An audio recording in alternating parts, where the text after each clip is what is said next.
Өте әсерлі оқиға, сондықтан аудиожазбаны соңына дейін тыңдауыңызды өтінемін. Жүсіп әке-шешесінің жалғызы ғана еді. Отбасында одан басқа бала жоқ. Сондықтан да әке-шешесі бар күш-жігерін Жүсіптің жақсы тәрбие алу үшін жұмсайтын. Жүсіп имам хатиб мектебінің оқушысы. Оның бұрыннан бері ұнататын бір қызы бар. Есімі Аяулым. Аяулым сыныптың ең инабатты қызы. Албырт жүзін үнемі жерден алмайды. Басын көтеріп жан-жағына алақ-жұлақ қарау ол үшін жат. Тіпті үзіліс кезінде де сыныптан шықпай, үнемі үйінен өзімен бірге ала келген кітаптан бас алмайды. Аяулымды ұнататын Жүсіп сабақ кезінде ылғи оған ұрлана қарайтын. Ол болса көзінің қиығымен де Жүсіпке жауап қатқан емес. Жүсіптің өзіне деген ыстық ілтипатын байқайтын да емес. Әйтпесе, Жүсіп сыныбының ғана емес, мектебінің ең көрікті оқушысы. Өзге қыздар онымен дос болу үшін жанын салатын. Бірақ дініне берік Жүсіп зинаға жақындаудан қорқып, өз-өзін олардан ұзақ ұстайтын. Десек те, қанша тырысса да Аяулымға келгенде оның бұл тағаты таусылатын. Аяулымға ұрлана қараймын деп көз зинасына жол беретін. Осылайша ерік-жігерін нәпсісіне жеңдіріп қоя беретін. Жүсіп бүгін бар күш-жігерін бойына жинап, Аяулымға бойында булыққан бар сезімін жайып салуға бел буды. Әркімнің бір-бір сүйіктісі бар. Жүсіптің де бір сүйіктісі болу керек емес пе? Оның өзгелерден несі кем? Араб тілі сабағы. Жүсіп сабақ соңында Аяулымға деген сезімін білдіретін болды. Бір кезде кітабының арасындағы бір парақты көзі шалды. Жазулы тұрған пайғамбарымыз саллаллаху алейхи уассаламның хадисі еді. Ғашықтығын жасырып, ар-ұят, абыройын сақтап, сабыр қылғанның Алла күнәларын кешіріп, жәннатына кіргізеді. Қайдан келген қағаз бұл? Біреу тұра Жүсіптің жан дүниесін оқып қойғандай. Санасы санға, ойы оңға бөлімді. Хадис әрі арабша, әрі түрікше жазылған. Хадисті оқып, ой тұңғиығына батты. Аяулымға сезімін айтам деген ойынан қайтып қалды. Ертеңгі күн, тағы да араб тілі сабағы. Жүсіп нәпсісімен алысып әлек. Ішкі сезім сыртқа шықпайынша тыныштық берер емес. Кітаптарының арасынан тағы да бір параққа көз түсті. Тағы да бір хадис. Үмбетімнің ең мәртебелісі ғашықтық дертіне түскенде абыройын сақтағаны. Түсінді. Бұл хадистерді біреу әдейі жазып кетіп жүр. Бірақ кім? Бұл сол сәтте ұстазының көзіне көзі түйісті. Ұстазы күлімсіреп езу тартты. Жүсіп басын төменейді. Бұл парақтарды ұстазы тастап кетсе керек. Себебі Жүсіптің Аяулымға қараған ұры назарының таладайын бергі куәгер еді. Жазу да ұстазының жазуына ұқсайды. Жүсіп қызарып кетті. Аяулымға деген сезімін айтудан тағы да бас тартты. Арада бір апта өтті. Сыныптың ішін гу-гу әңгіме кезіп кетті. Аяулыммен бірге мектепке келіп жүрген баланы көрдіңдер ме? Үндемегеннен үйдей деген осы болар. Сүйіктісі ғашығы бар боп шықты. Жүсіптің төбесіне жай түскендей болды. Аяулымның оған жар бола алмайтын түсінді. Салы суға кетті. Қиял құсы қолға қонбастай ұшып кетті. Аяулымнан енді күдер үзуден басқа шара жоқ. Келесі күні кітабының арасынан тағы бір жазуы бар қағаз шықты. Бұл жолғысы Құран аяты еді. Мұны естігенде ер және әйел мүміндер діндестері үшін қайыр ойлап, бұл бір ап-анық өсек деулері керек емес пе еді. Бұл аят Жүсіпті терең ойға сүңгітті. Бұны қалай түсінсе болады? Жүсіптің ойына бірден Аяулым келді. Және кешегі гу-гу әңгімелер.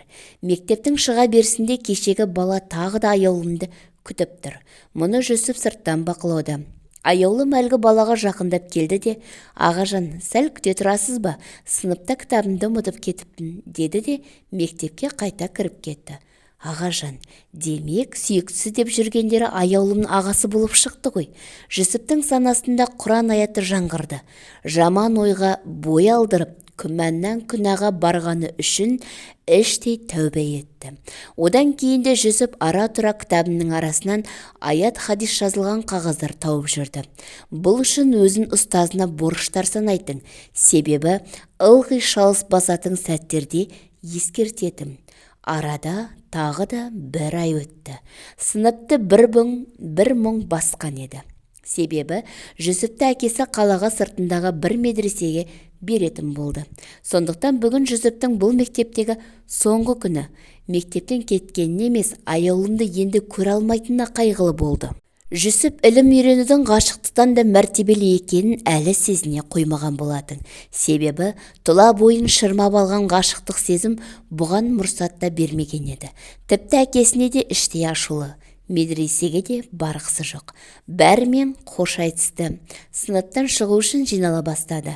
Кітаптарын сөмкесіне сала бергені сол еді, тағы бір жапырақ қағазға көзі түсті. Бұл жолы мына аятты оқыды.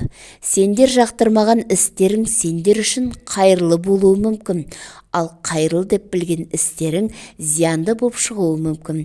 Ненің пайдалы, ненің пайдасыз екенін сендер білмейсіңдер. Алла біледі. Бұл аят Жүсіпті сабасына түсірді. Иә, мұнда да бір қайры бар еді. Жасқа толы жанарын ешкімге көрсетпестен жүзін төмен салып, Жүсіп сыныптан шығып кетті. Жүсіптің қала сыртындағы медреседегі өмірі басталды. Ұстаздары алғашқы күннен бастап-ақ Жүсіптің әдептілігі мен үлкендерге деген құрметіне сүйсінген еді.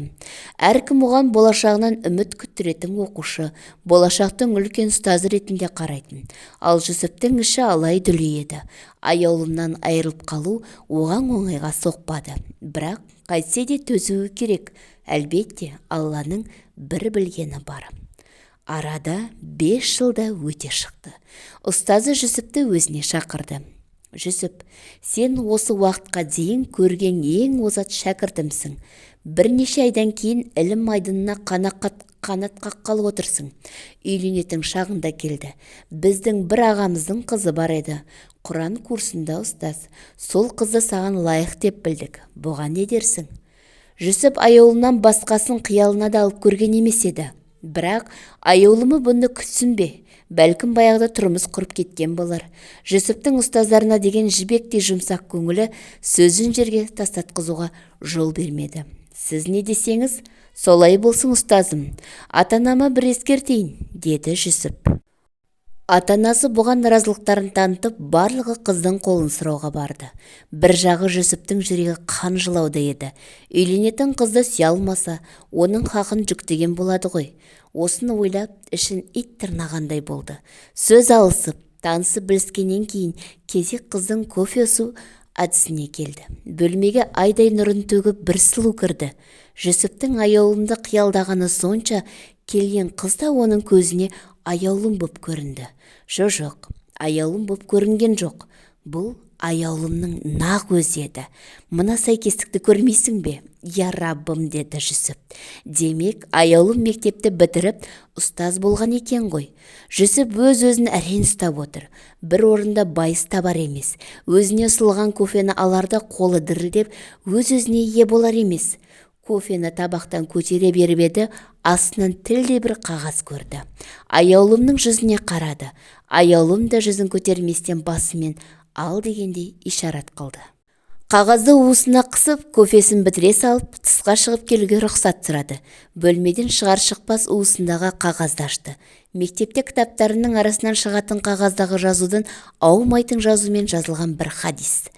Бір-бірін сүйгендер үшін некеден асқан жақсы нәрсе жоқ. Жүсіп қайран қалды. Таңданысында шек жоқ еді. Барлық жазудың иесі аяулым болып шықты.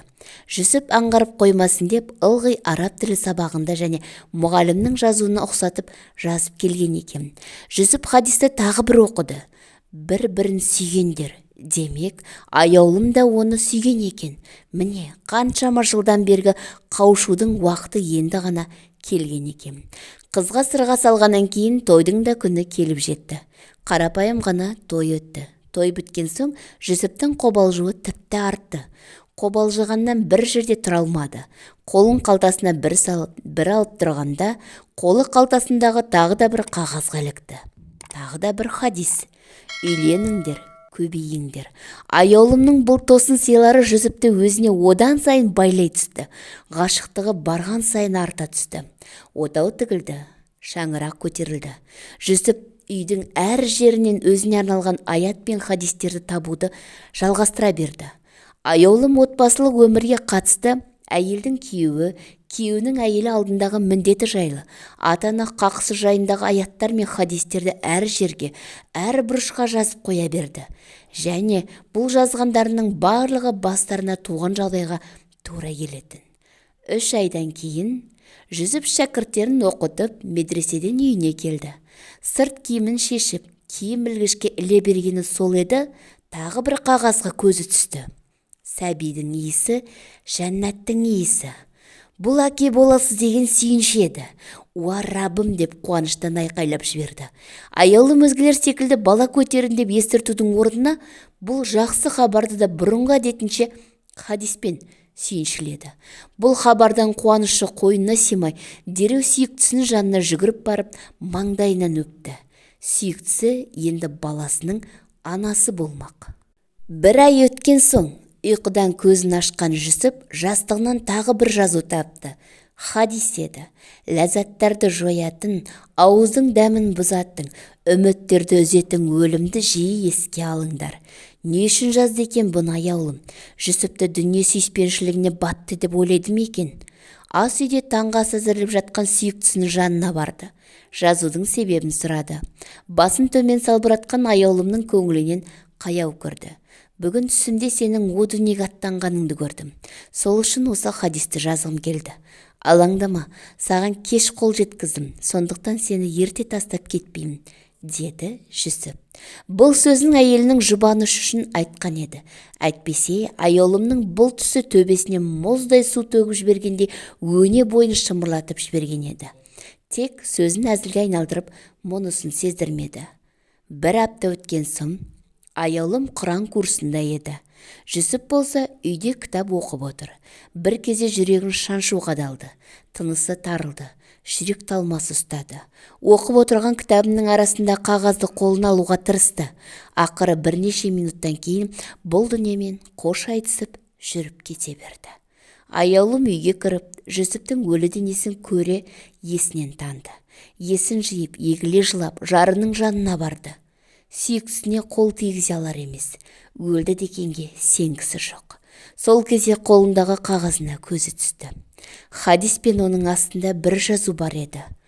Балалыға жақсы ат қою әкенің міндеті. Ұлым туса Жүсіп, қызым туса Фатима қой есімін. Жүсіп өлімге қатысты хадисті оқығаннан кейін ажалы жақындағанын іштей сезіп, осы хадисті жазып, кітабының арасына дайындап салған еді. Аяулым үшін енді Жүсіп жоқ еді. Жүсіптен айырылғаннан кейін аяулымның ата-анасы қанша төркініне алып кетеміз десе де, атасы мен енесінің жанынан айырылмады. Себебі Жүсіп олардың жалғыз ғана ұлдары еді. Аяулым кетіп қалса, қайғы үстіне қайғы жамылып, жығылғанға жұдырық болар еді. Оның үстінде аяулымның бойында немерелері бар еді. 6 ай өткен соң, Жүсіптің ұлы дүние есігін ашты. Тура Жүсіпті сүйкімдеді. Атасы немересін құшағына алды. Құлағына азанын шақырды. Сөйтті де көзі жасқа толып, булыққан үнмен ақырын ғана: «Қош келдің ұлым, қош келдің немерем, қош келдің екінші Жүсібім, Жүсібім», деп әкеден аманат болған есімін берді.